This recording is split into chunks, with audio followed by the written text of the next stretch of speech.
Bismillahirrahmanirrahim. Students, my name is Ahmed Nadeem and I am your teacher for statistics. Chapter number 11 sampling distribution को हम study कर रहे हैं और last lecture में हमने सैम्पलिंग डिस्ट्रीब्यूशन ऑफ स्टैटिस्टिक को अंडरस्टैंड किया। आज हम न्यूमेरिकल प्रॉब्लम को अंडरस्टैंड करेंगे और देखेंगे कि वो कौन से इंपॉर्टेंट स्टेप्स हैं जो सैम्पलिंग डिस्ट्रीब्यूशन ऑफ स्टैटिस्टिक में हमें इंपॉर्टेंट और ख्याल रखना है उसका। तो चलिए बोर्ड की तरफ देखते हैं और जानने की कोशिश करते हैं कि किस तरह हम आज सैम्पलिंग डिस्ट्रीब्यूशन ऑफ स्टैटिस्टिक को अंडरस्टैंड करेंगे। यहां सैम्पलिंग डिस्ट्रीब्यूशन ऑफ मीन मैंने लिखा हुआ है, लेकिन ये आपके माइंड में रहना चाहिए कि ये जो एक्स बार है दिस इज एक्चुअली स्टैटिस्टिक। ये वही स्टैटिस्टिक है जो लास्ट लेक्चर में हमने डिस्कस किया था कि हमारे पास यहां पर मीन भी हो सकता है, यहां प्रोपोर्शन भी हो सकता है और वेरिएंस भी हो सकता है। ठीक है, सो आज हम स्टडी कर रहे हैं सैम्पलिंग डिस्ट्रीब्यूशन ऑफ मीन, यानी एक्स बार की वैल्यूज को हम कैलकुलेट करेंगे सैंपल से और वहां से हम जनरेट करेंगे उसकी डिस्ट्रीब्यूशन को और फिर कुछ रिजल्ट्स को वेरीफाई करेंगे। तो चलिए क्वेश्चन को देख लेते हैं कि for example let n is equals to 5, 8, 10, 13 and 16। ये हमारे पास पॉपुलेशन के कुछ नंबर्स हैं और सैंपल साइज हमारे पास स्मॉल n 2 है। क्वेश्चन कुछ इस तरह का आएगा आपको कि draw all possible samples of size 2 with replacement and make sampling distribution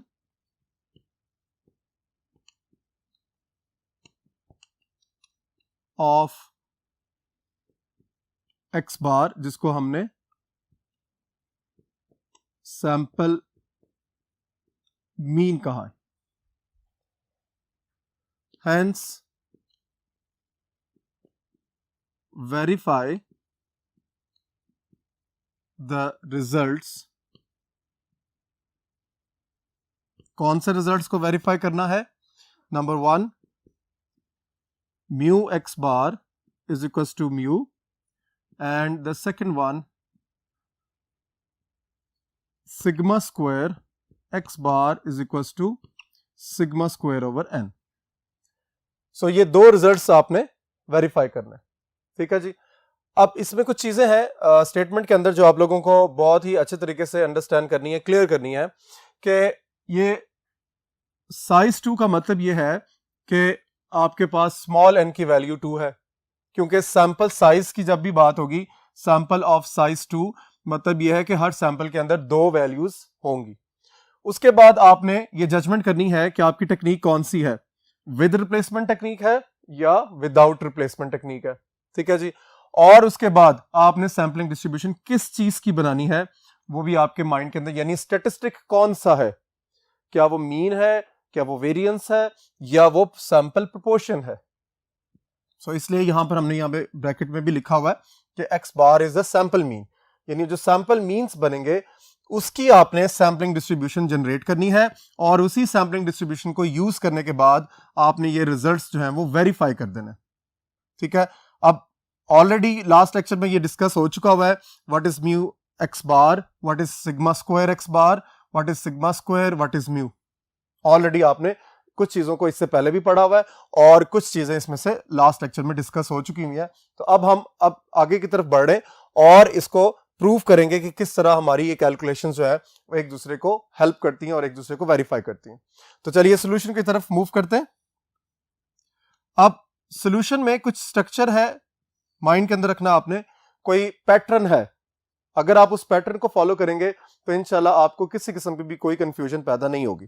for example मुझे सबसे पहले लिखना है कैपिटल N, जो कि क्वेश्चन में मेंशन्ड है 5, 8, 10, 13 और 16। ठीक है, यानी 5 मेंबर्स हैं देन आपको देखना है कि स्मॉल n क्या है, दिस इज 2। ये आपका पहला स्टेप हुआ कि आपने ये जस्टिफाई कर लिया, आपने ये आइडेंटिफाई कर लिया कि कैपिटल N यानी पॉपुलेशन के पास कितने मेंबर्स हैं और आपके पास सैंपल साइज, हर सैंपल के अंदर कितने एलिमेंट्स होना जरूरी है, और ये हर चीज क्वेश्चन के अंदर मेंशन्ड है। उसके बाद नेक्स्ट स्टेप है आपका कि आपको ये आइडेंटिफाई करना है, चेक करना है कि टोटल सैंपल्स कितने बनेंगे। ये भी हम ऑलरेडी डिस्कस कर चुके हैं कि total samples in case of with replacement technique, ये जो विद रिप्लेसमेंट है इसके हवाले से जब हम देखते हैं तो उसका फॉर्मूला है capital N raise to power small n। अब कैपिटल N क्या चीज है, number of elements present in a population, 1 2 3 4 5 elements हैं आपके पास पॉपुलेशन में, सैंपल साइज 2 है, इसका मतलब है 25 टोटल सैंपल्स बनेंगे। यानी एक पॉपुलेशन जिसके अंदर 5 एलिमेंट्स एग्जिस्ट कर रहे हैं और सैंपल साइज 2 का है, तो फिर आपके पास टोटल नंबर ऑफ सैंपल्स जो है वो 25 जनरेट होंगे। ठीक है जी, नेक्स्ट बोर्ड की तरफ चलते हैं और अपने सैंपल्स को जनरेट करते हैं और फिर आगे फर्दर इसकी कैलकुलेशंस करते हैं। अब हम सैंपल्स को जनरेट करेंगे और उसके लिए ट्री डायग्राम बनाएंगे। देखिए हम ऑलरेडी इस टेक्निक को भी अंडरस्टैंड कर चुके हुए कि सैंपल्स विद रिप्लेसमेंट किस तरह बनेंगे, सैंपल्स विदाउट रिप्लेसमेंट किस तरह बनेंगे। अब चूंकि एक पूरा प्रेस्क्राइब स्ट्रक्चर है तो उस स्ट्रक्चर को हम यहां पर डिस्कस करते हुए कंप्लीट प्रोसीजर को यहां पर देखेंगे। तो सबसे पहले हम ट्री डायग्राम बनाएंगे ताकि हम सैंपल्स को जनरेट कर सके। हमारे पास है जी फर्स्ट पोजीशन के लिए 5 8, उसके बाद है जी 10, देन है 13 और उसके बाद है 16। ये वो 5 एलिमेंट्स हैं जो फर्स्ट पोजीशन के तौर पर सैंपल में एग्जिस्ट करेंगे। और उसके बाद सेकंड जो आपकी प्लेस है उसके लिए मेरे पास जो ऑप्शंस एग्जिस्ट करेंगी वो कौन कौन सी होंगी वो आपने गौर से देखनी है। वो भी यही होंगी 5 8 10 13 और 16। यानी आपने ये क्लियरली माइंड के अंदर रखना है, क्योंकि विद रिप्लेसमेंट केस है तो विद रिप्लेसमेंट में पॉपुलेशन आपकी पूरी की पूरी एग्जिस्ट कर रही होती है, इसलिए हम उसको वहां से कंप्लीट कर लेंगे, यानी 5 के बाद हमारे पास सारे एलिमेंट्स एग्जिस्ट कर जाएंगे। ठीक है जी, नेक्स्ट है हमारे पास 8 और 8 के लिए भी उसी तरह ही होगा कि 5 होगा, 8 10 13 और 16। Same is the process with 10, यानी 5 8 10 13 and 16। then for 13 5 8 10 13 and 16, and now for the last population number 16, इसके लिए भी हम ट्री बनाएंगे 5 8 10 13 and 16।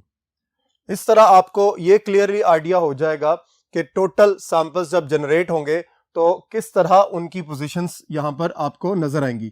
5 5 first sample, 5 8 second sample, 5 10 5 13 5 16, then 8 5 8 8 8 10 8 13 8 16 and so on. ये प्रोसेस जो है वो मूव करेगा।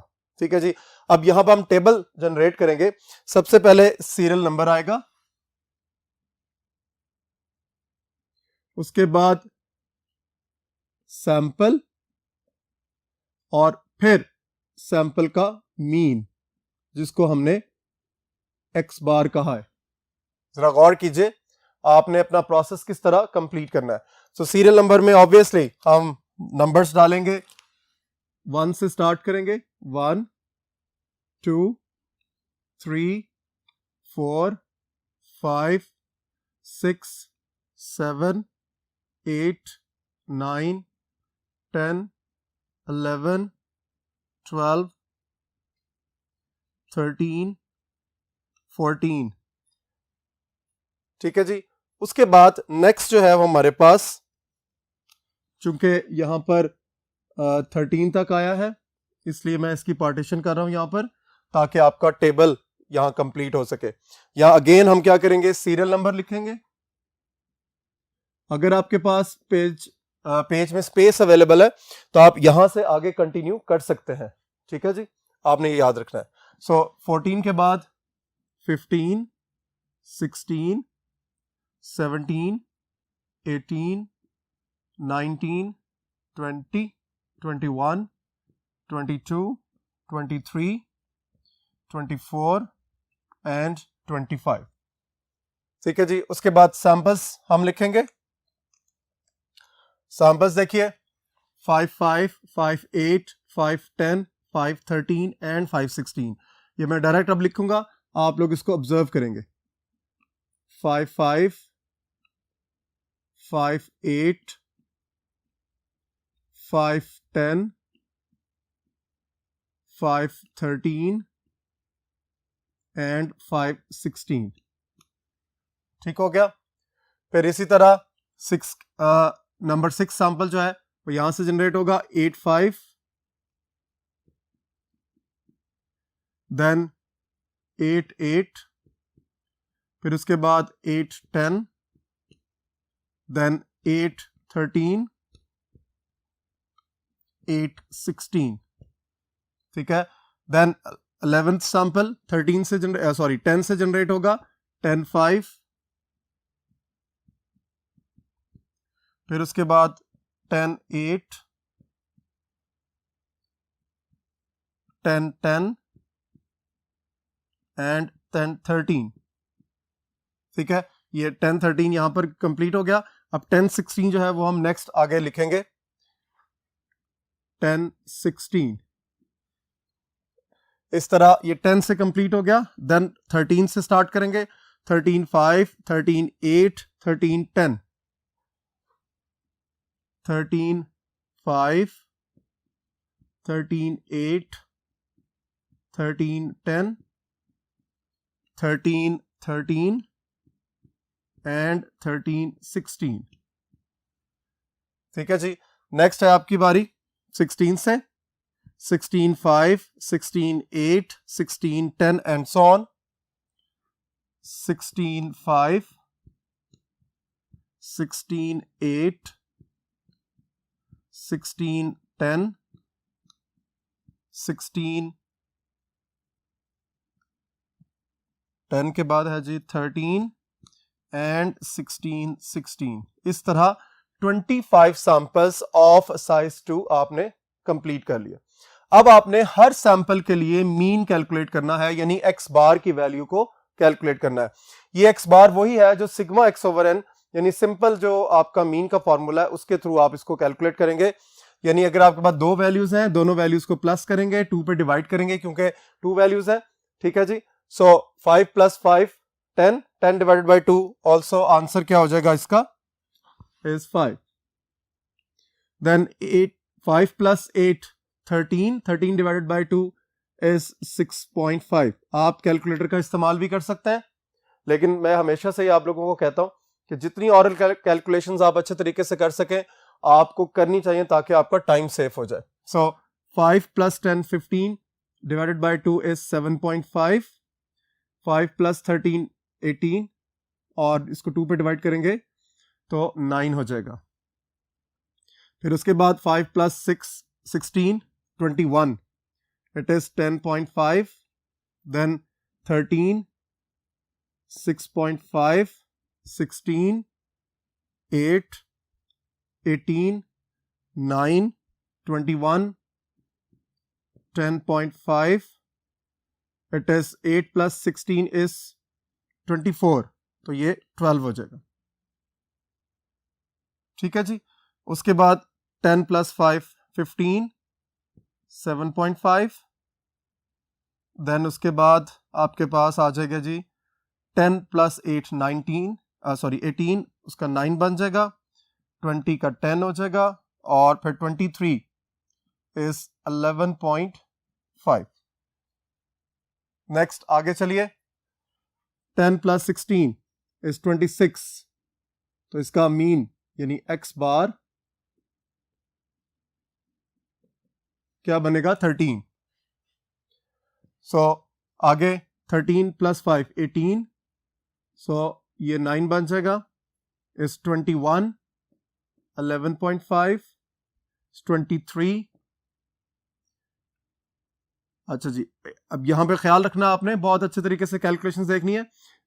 13 + 8, it is not 11.5, it is 21 divided by 2, it is 10.5. So 10 + 13 is 23, this is 11.5.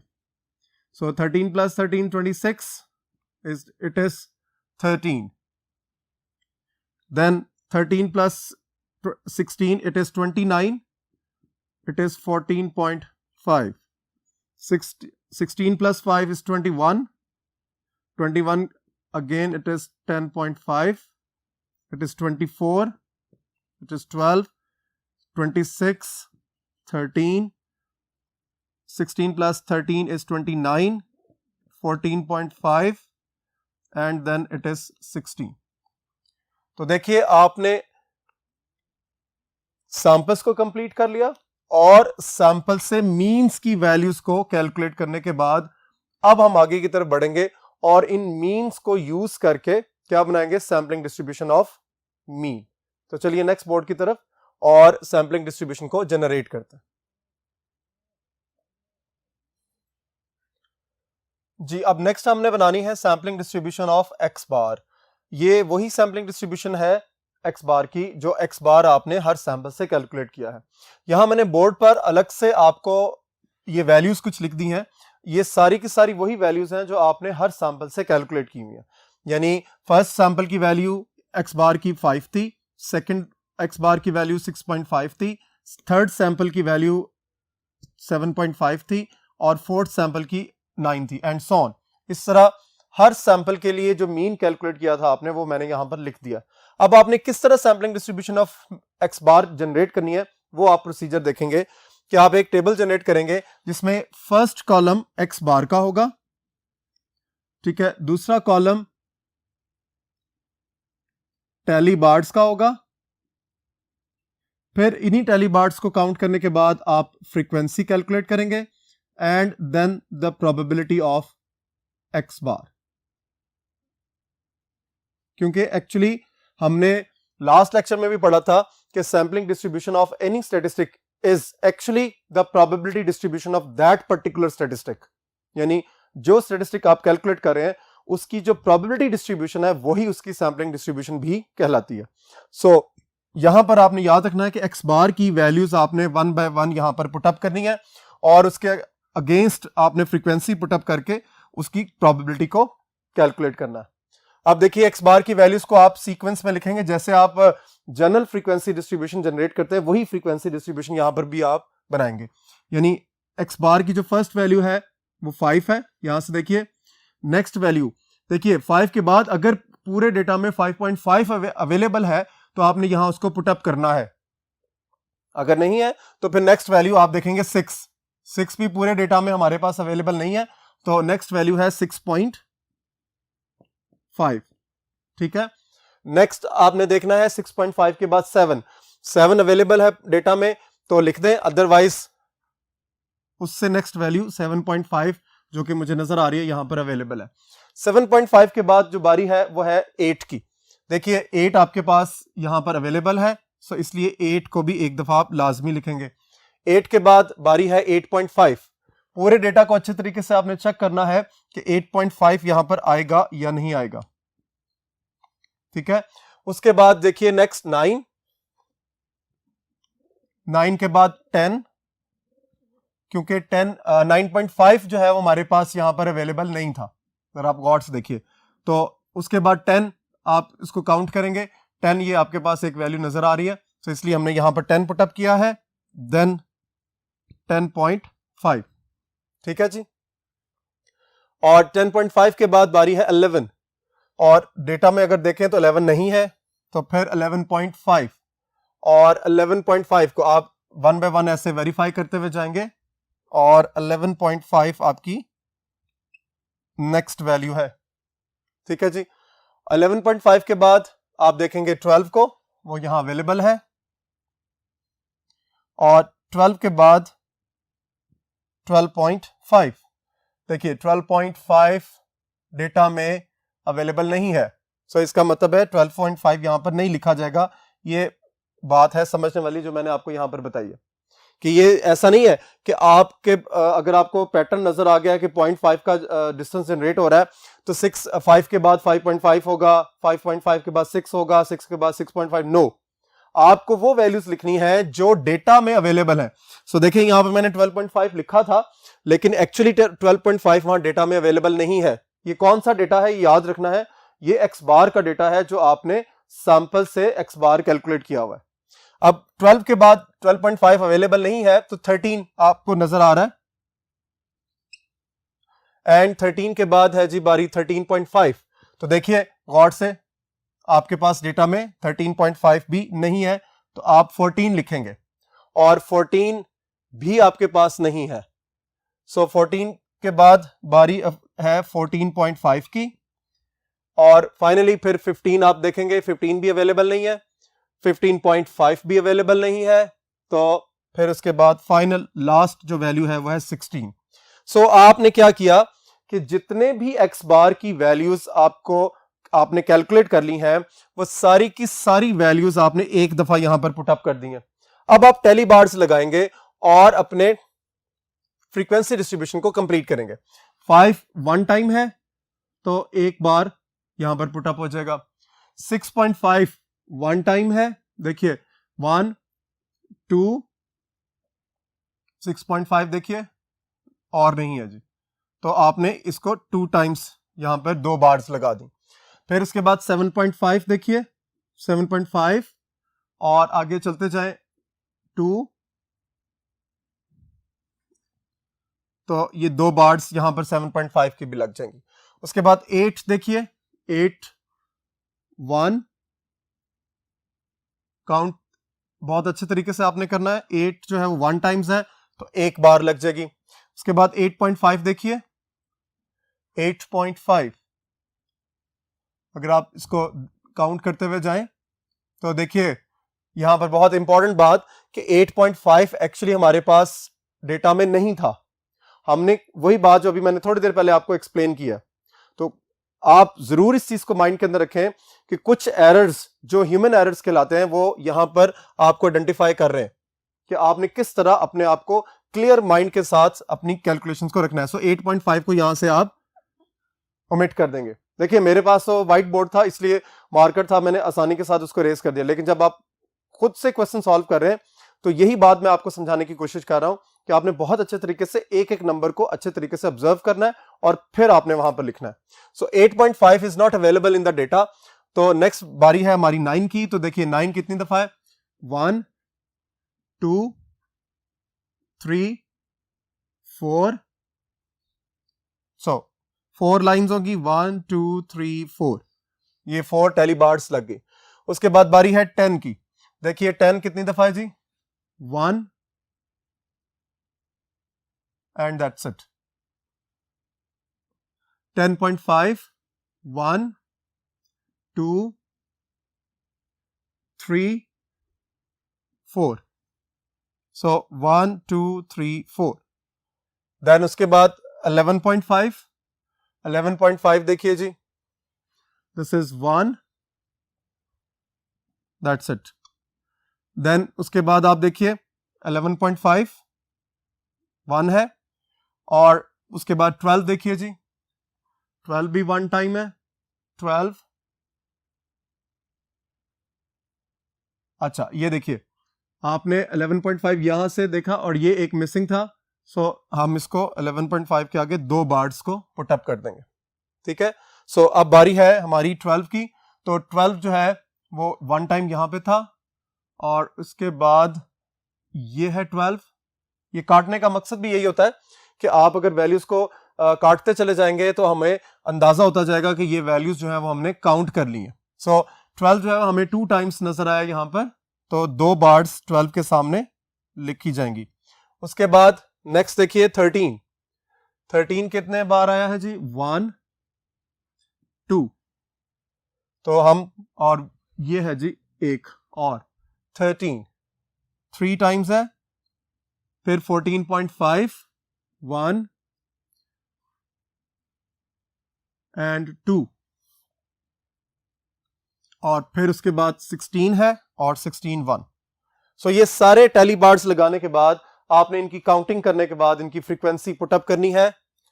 1 first, फिर उसके बाद 2 2 1 4 1 4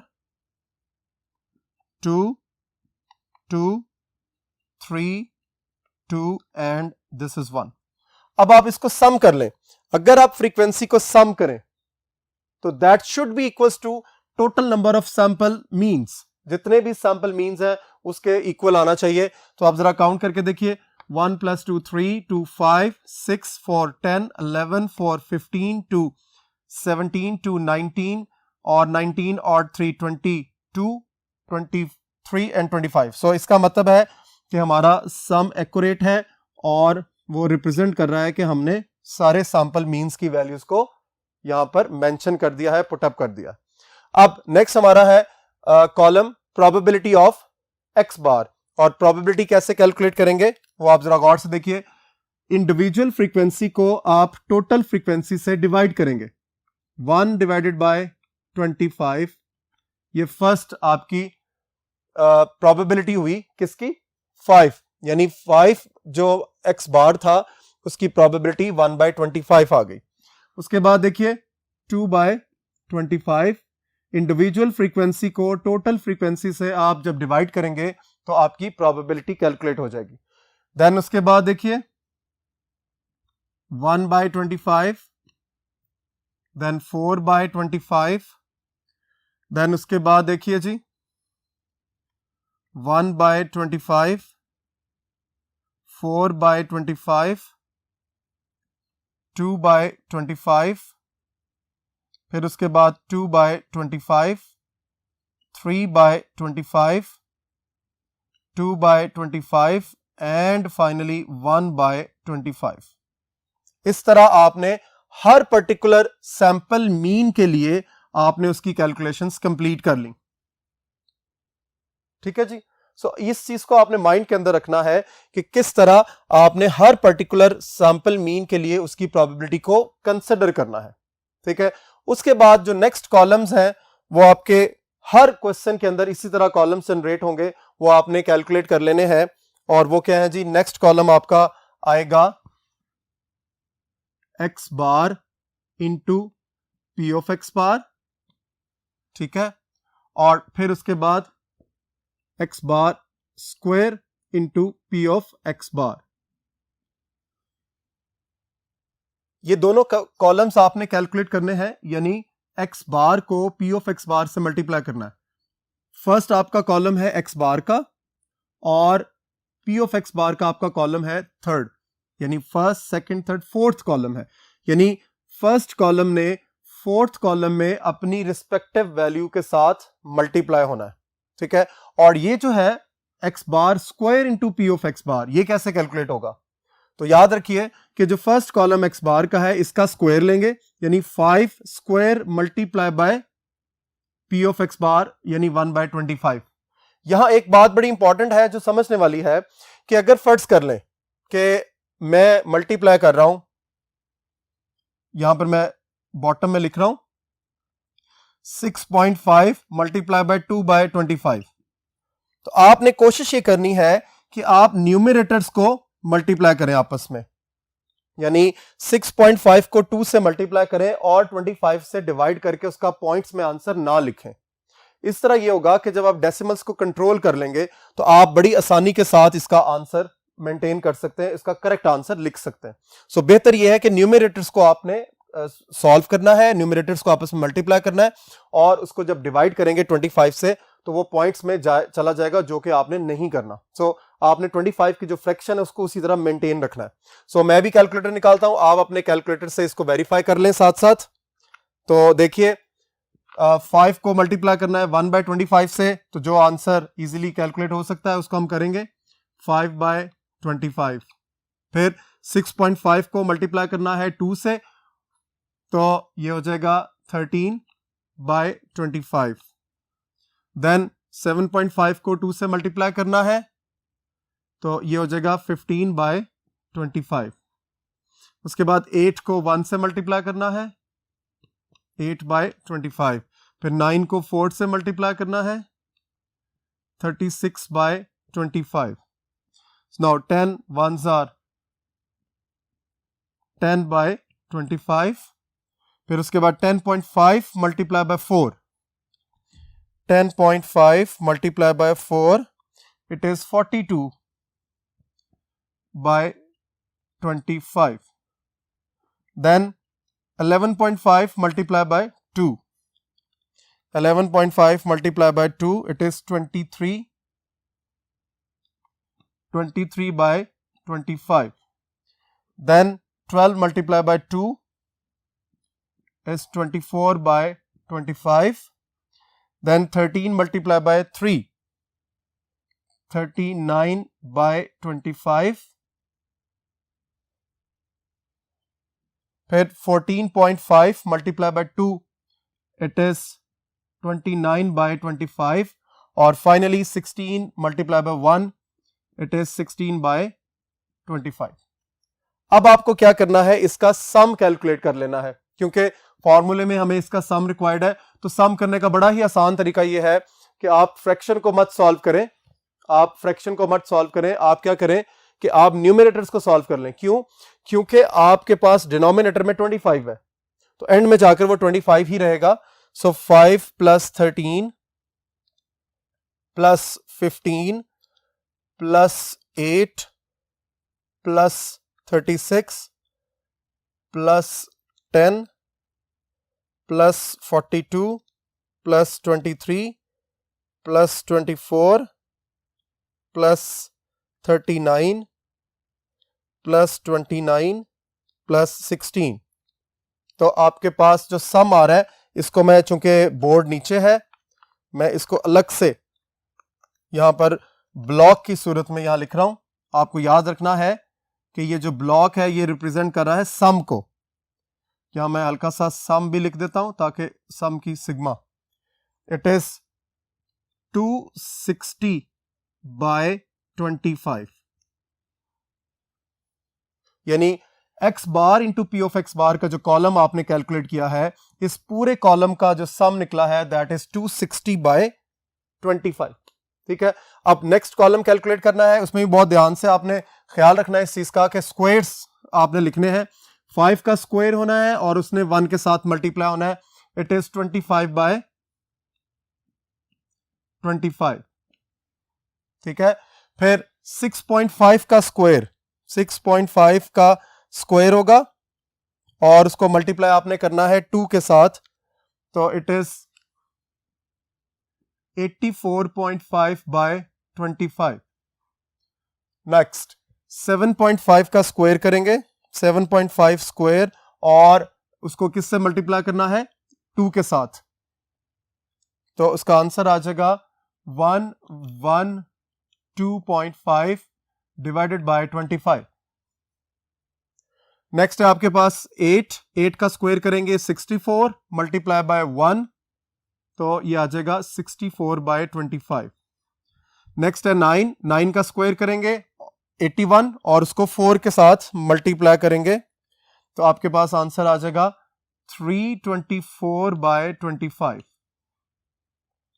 नेक्स्ट देखिए 10 का स्क्वायर करेंगे 100 को 1 से मल्टीप्लाई करेंगे, तो इट इज 100/25।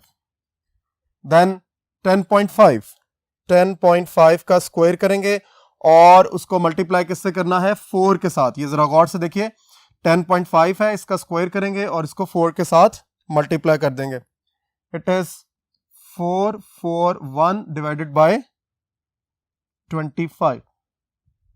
नाउ 11.5 स्क्वायर करेंगे और उसको किससे मल्टीप्लाई करेंगे, this is 2, it is 264.5 divided by 25। Next है आपके पास 12, इसको पहले स्क्वायर करेंगे और फिर 2 से मल्टीप्लाई करेंगे, it is 288। 288 divided by 25। Next आपके पास 13, इसका स्क्वायर करेंगे 169 और इसको मल्टीप्लाई किससे कर देंगे 3 के साथ। It is 507 divided by 25। Now 14.5 square करेंगे और मल्टीप्लाई किससे करेंगे 2 के साथ, तो आपके पास आ जाएगा 420 डिवाइडेड बाय 25। और नेक्स्ट लास्ट है आपके पास 16 स्क्वायर मल्टीप्लाई बाय 1, तो 256 आ जाएगा, 256 डिवाइडेड बाय 25। सो इस तरह आपका वो भी कॉलम कैलकुलेट हो गया।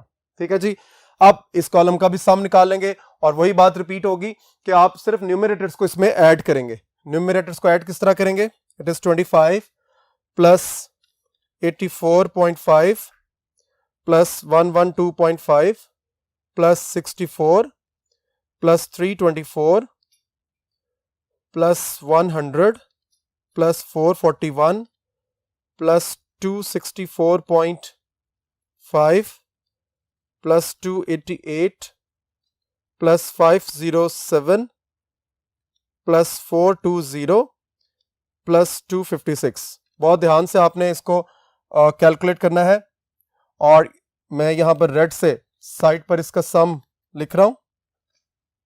It is sigma 2886.5 divided by 25। ये आपका सम आ गया किसका, x bar square into p of x bar. वापस बोर्ड नंबर 1 की तरफ चलते हैं और अपने क्वेश्चन को कंप्लीट करते हैं।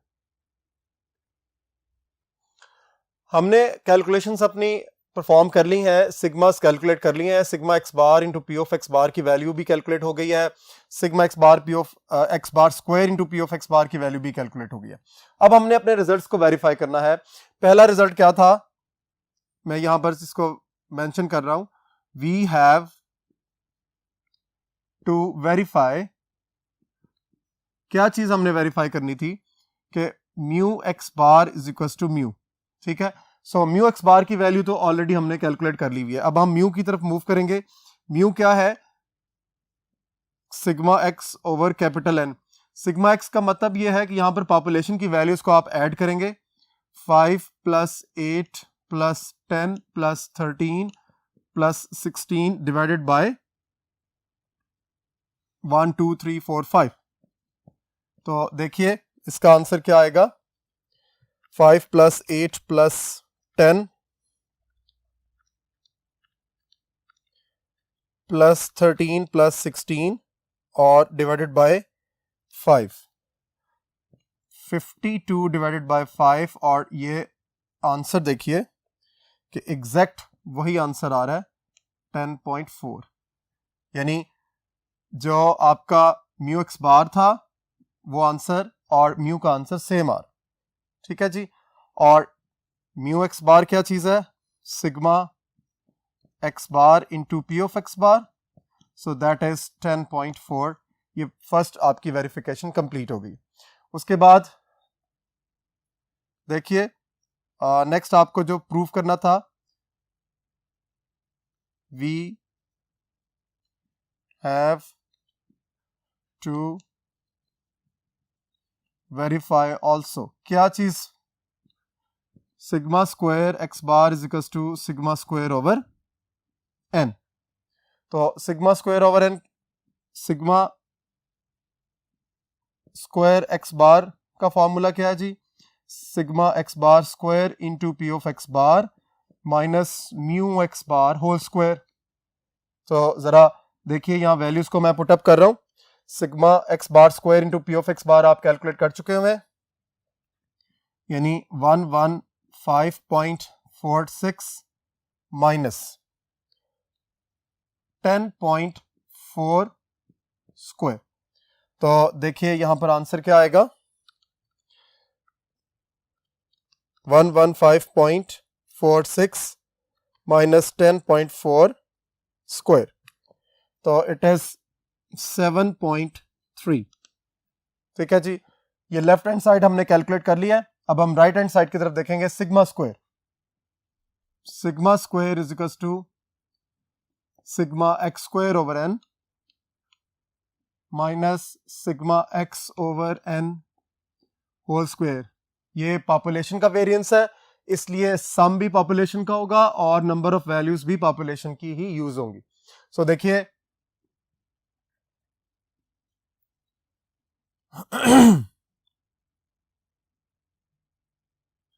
5 square plus 8 square plus 10 square plus 13 square plus 16 square divided by 5 minus, अब देखिए सिग्मा एक्स ओवर एन हमने ये कैलकुलेट किया हुआ है, दैट इज 10.4 का स्क्वायर।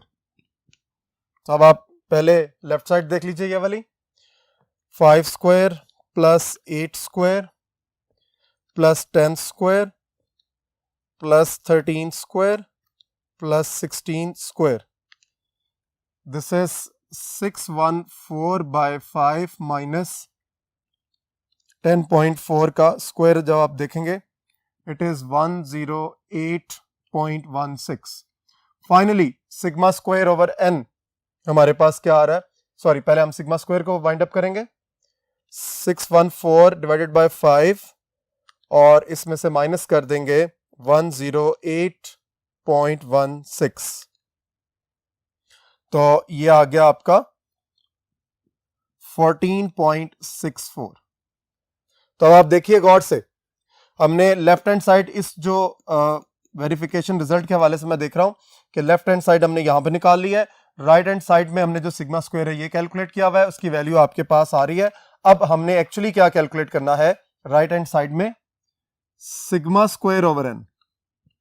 तो सिग्मा स्क्वायर ओवर एन में क्या है, it is 14.64 divided by sample size आपके पास 2 था, तो देखिए डिवाइडेड बाय 2 करेंगे आप तो आपके पास आंसर आ जाएगा 7.32। नेक्स्ट बोर्ड की तरफ चलते हैं और अपने जो कैलकुलेशन की वेरिफिकेशन है उसको कंप्लीट करते हैं। जी हमने क्या चीज प्रूव कर लिया, हेंस प्रूफ दैट, क्या चीज प्रूव होगी हमारी कि जो पहला रिजल्ट था आपका mu x bar is equal to mu that is equal to 10.4 and the second result sigma square x bar is equal to sigma square over N that is equal to 7.3। क्योंकि आपको याद होगा जो ये left side थी ये 7.3 आ रही थी, यानी 7.30 है, और जो ये राइट साइड वाली थी वो 7.32 था, तो मैंने इसको राउंड ऑफ किया है तो हमारे पास आंसर जो है वो 7.3 आ रहा है। सो यहां पर हमारे पास क्या हुआ है कि दोनों रिजल्ट्स जो हैं वो वेरीफाई हो गए। याद रखिए कि जब भी वेरिएंस की कैलकुलेशन आप करेंगे तो वेरिएंस की कैलकुलेशन में आफ्टर डेसिमल आपके पास कुछ ना कुछ जो है वो डेफिशिएंसी रह जाएगी। उसकी रीजन ये होती है कि उसमें डेसिमल पॉइंट्स बहुत ज्यादा इन्वॉल्व होते हैं, ठीक है। सो लेकिन जो मीन है, मीन वाला जो पोर्शन है फर्स्ट वाला म्यू एक्स बार और म्यू वाला, ये एक्यूरेटली आपके पास 100% रिजल्ट जो है वो एग्जिस्ट कर रहे होंगे। सो इसलिए आपने इस चीज का बहुत अच्छे तरीके से ख्याल रखना है। यहां हम अपना लेक्चर वाइंड अप करते हैं और उम्मीद करता हूं मैं कि आप इसको अच्छे तरीके से प्रैक्टिस करेंगे और इसमें जो प्रॉब्लम्स हैं उसको अपने रिस्पेक्टिव टीचर के साथ जरूर डिस्कस करेंगे। इंशाल्लाह नेक्स्ट लेक्चर में मुलाकात होगी। अल्लाह हाफिज।